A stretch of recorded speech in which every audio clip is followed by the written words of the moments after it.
Halowitz, Training and Development Manager here at Anderson Hauser, and I'm here with Dr. Matthew Trudkowski on my left from the Institute for Post-Industrial Leadership.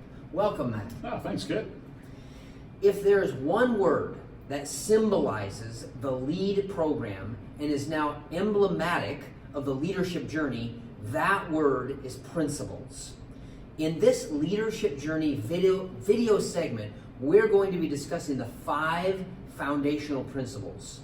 Matt, you usually refer to them as profound principles. So I'm curious, did you coin the term, or how did you arrive at the phrase 5 foundational principles? Actually, Kit, I did not coin the term. It was coined by W. Edwards Deming, who developed the system of profound knowledge, and it included systems thinking, knowledge of variation, the theory of knowledge, and the psychology of human behavior. Now, I adopted Deming's concept of profound knowledge and then simply applied the term to principles because, as you know, scientific principles are the centerpiece of the LEAD program.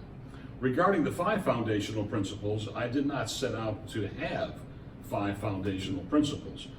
They were just part of the original set of 70 LEAD principles.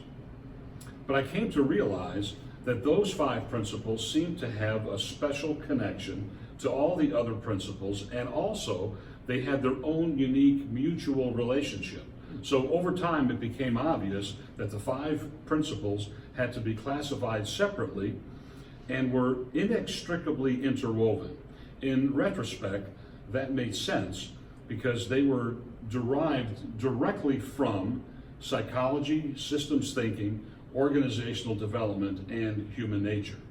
Okay, that makes sense. Thank you very much for that.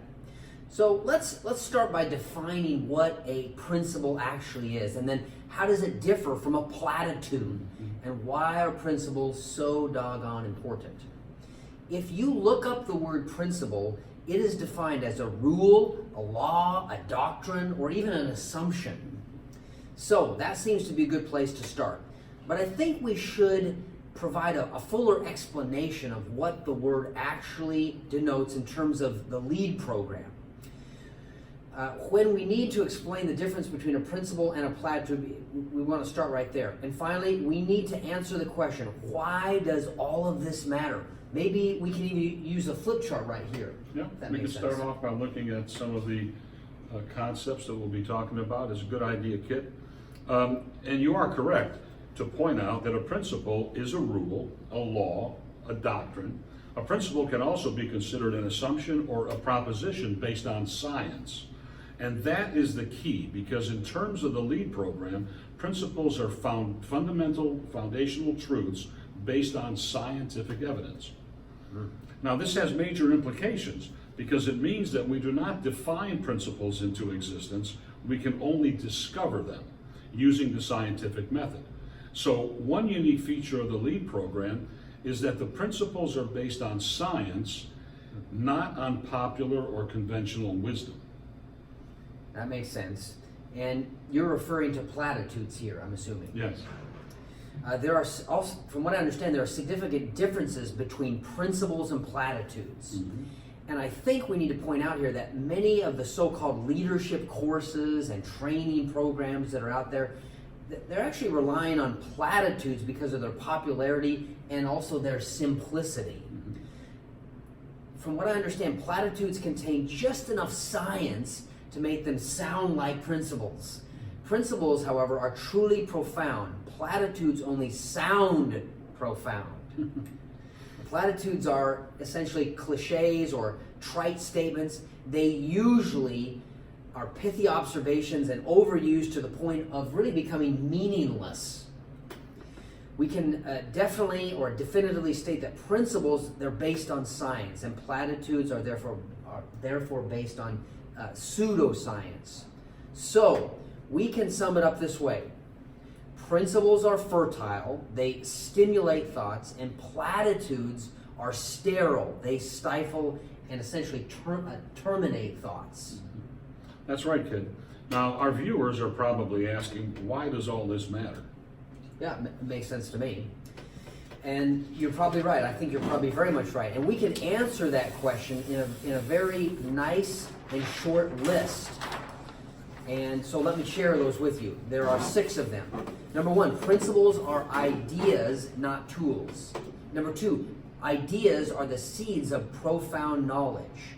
Number 3, the seeds are planted through internalization. Number 4, they grow on the inside as motives.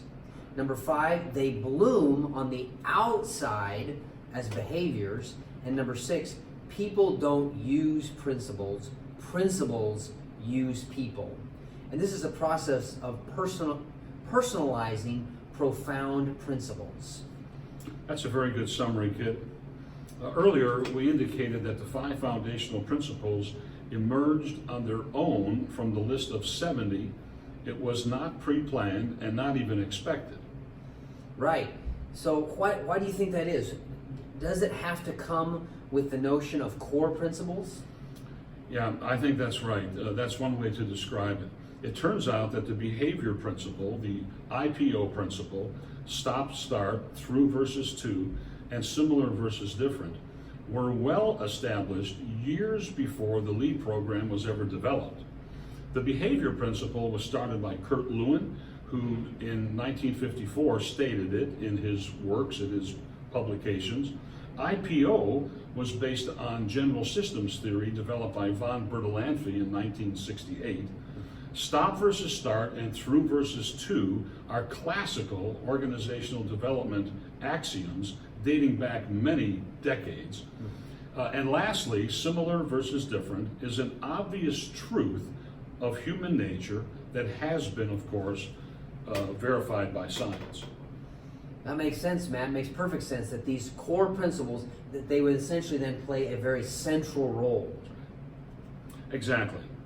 Now, there are 2 fascinating things about the foundational principles. First, they are the base upon which all the other principles rest. Regardless of the concept, all of the principles depend upon the foundational 5 for their efficacy.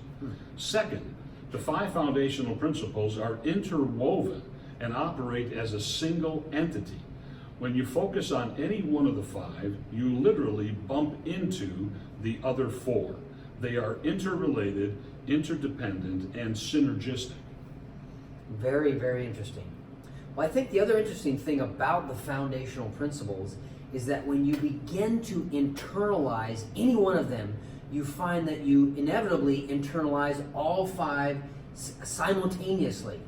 It's an unexpected phenomenon, and although it seems that it would be more complicated than that, it turns out that it's far less complicated. And this confirms just how tightly integrated the foundational principles are conceptually and functionally. Yes, and this also makes it easier to create and apply corollaries.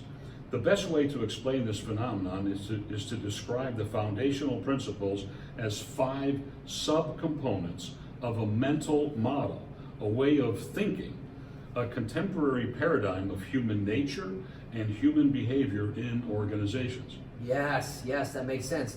The diagram that really brings this home for me, it's a simple way to conceptualize the unique relationship between the 5 foundational principles, and it illustrates how they impact and influence the profound principles. Internalizing foundational principles develops the motives and the neural circuitry that generate and animate cognitions based on profound knowledge. In the LEAD program, we do not tell anyone what to do or how to do it, but there is no stronger recommendation we can make than to start the journey by internalizing the 5 foundational principles. That makes a lot of sense. And it seems like the insights gained through reflection and introspection on the foundational principles, it really can't be overstated. Many people have at least reported to me, and I think reported to you, the multi-dimensional benefits that have been obtained and really confirmed the effectiveness and efficiency of going through this process of internalizing all 5 foundational principles simultaneously. Internalizing foundational principles develops the motives and the neurocircuitry that generate and animate cognitions based on profound knowledge. Many of you have asked, how do we know that we are internalizing the foundational principles? Well, instead of answering your question, we will pose a list of questions to you. And if you can answer our questions, then you will be able to answer your own question. Okay, that's quite a challenge you're throwing out there. Well, here's the first two. Number one, do you understand the importance of the physical and psychological environments? And number two, do you understand why the person variable is essentially behavior is a function of that person in their environment, and it changes the least? Yeah. Number three, do you understand the difference between a sequential IPO and a stacked IPO? Question four, do you understand why output cannot be predicted and goal setting can actually stifle performance?